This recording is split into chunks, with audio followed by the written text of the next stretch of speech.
B.Ed admission 2025-26 कॅपराऊंड 3चे allotment साईटवर उपलब्ध झालेले आहेत. तर आता पुढील प्रोसेस काय असणार आहे आणि भरपूर सारे विद्यार्थी आहे की ज्यांना अलॉटमेंट चेक करता आलेलं नाही आहे.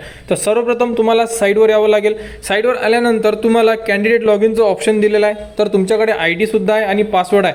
तर सर्वप्रथम तुम्हाला लॉग इन करून घ्यायचं आहे, कारण की अलॉटमेंट लिस्ट आपल्याला हे लॉग इनमधूनच दिसणार आहे. आणि त्यानंतर ज्याही विद्यार्थ्यांचे नंबर लागलेले आहे ते विद्यार्थी 1000 रुपयाचं चालान भरून आपली ॲडमिशन फ्रीज करू शकतात आणि ज्या कॉलेजला नंबर लागलेला आहे तिथे उद्याला जाऊन ते प्रवेशसुद्धा घेऊ शकतात.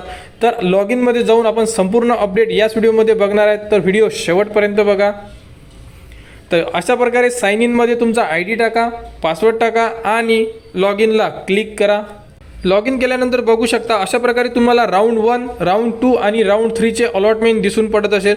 कोणत्या राऊंडला जर तुमचा नंबर लागला नाही तर तिथे नॉट अलॉटेड लिहिलेला आहे आणि जर तुमचा सर्वात खाली राऊंड 3चं ऑप्शन दिलेला आहे तिथे तुम्हाला कॉलेजचं नाव, कॉलेजचा कोड दिसून पडेल. तर अशा प्रकारे तुम्ही तुमचे अलॉटमेंट चेक करू शकता. आणि राहिला प्रश्न सेकंड, तर बघू शकता इथे तुम्हाला अलॉटमेंट लेटरसुद्धा डाउनलोड करता येणार आहे. इथून तुम्हाला सीट ॲक्सेप्ट करता येणार आहे, म्हणजे 1000 रुपयाचं चालान फ्रीज किंवा कारण की आता बेटरमेंट नसणार आहे शेवटचा राऊंड असल्यामुळे. आणि यानंतर असणार आहे एक राऊंड, तो म्हणजे इन्स्टिट्यूट राऊंड. तर बघू शकता इथून तुम्ही हे करू शकता. त्यानंतर डॉक्युमेंटमध्ये इथून ऑप्शन फॉर्म प्रिंट करू शकता आणि अप्लिकेशन फॉर्मसुद्धा इथून तुम्ही प्रिंट करू शकता. अशा प्रकारे अपडेट तुम्हाला लॉग इनमध्ये दिसून पडेल.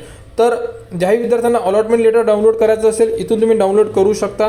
आणि 1000 रुपये चालानसुद्धा तुम्हाला सीट ॲक्सेप्ट करायची आहे आणि त्यानंतर तिथे तुम्हाला पेड करायचे आहे.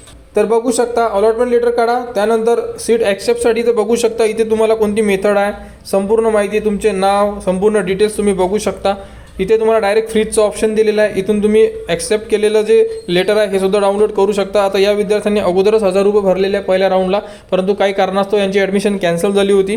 तर अशा प्रकारे तुम्ही संपूर्ण अपडेट बघू शकता. तर इथून तुम्ही फ्रीज करून तुमचं जे लेटर आहे अलॉटमेंट लेटर हे सुद्धा तुम्ही डाउनलोड करू शकता. तर अशा प्रकारे तुम्हाला प्रोसेस करायची आहे आणि संपूर्ण डॉक्युमेंट्स घेऊन कॉलेजला जायचं आहे, ॲडमिशन कन्फर्म करायची आहे आणि त्यांच्याकडून कन्फर्मेशन लेटर घ्यायचं आहे. आणि त्यानंतर ॲडमिशन झालेली आहे आणि बाकीचे जे अपडेट असेल हे तुम्हाला कॉलेज देणार.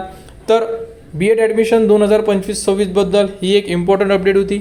यानंतर जी अपडेट येईल, जोही राऊंड असणार आहे आपला इन्स्टिट्यूट त्याबद्दलची सुद्धा माहिती तुम्हाला आपल्या चॅनलवर देण्यात येणार आहे. त्यानंतर तुम्हाला कोणती स्कॉलरशिप मिळणार आहे, स्कॉलरशिपचे फॉर्म कसे भरायचे या संदर्भात सुद्धा तुम्हाला संपूर्ण माहिती दिली जाणार.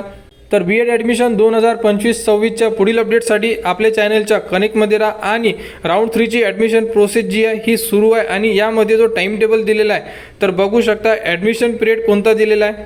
तर 19/9 ते 23/9 पर्यंत विद्यार्थ्यांना जे कॉलेज मिळालेलं आहे त्या कॉलेजला ॲडमिशन घ्यायची आहे.